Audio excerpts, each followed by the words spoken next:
দুই অসুর চণ্ড ও মুণ্ড ভেবেছিল তারা হবে ভুবনের দণ্ড মুণ্ডের বিধাতা। তাদের অত্যাচারে ত্রিভুবনে উঠেছিল ত্রাহি ত্রাহি রব। কে করবে তাদের দমন কেউ জানে না, কিন্তু দেবী জানতেন। দেবী কৌশিকীর ভ্রুপল্লব থেকে জন্ম নিলেন দেবী চামুণ্ডা, ভীষণ দর্শনাই দেবী। তার হস্তে ডমরু, ত্রিশূল, খুলি আর এক পান পাত্র। সেই পাত্র পূর্ণ অসুরের রক্তে।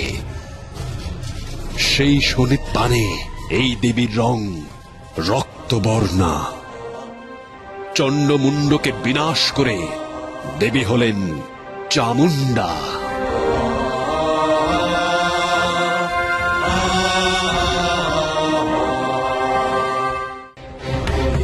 বরণী তুমি হে মাতা,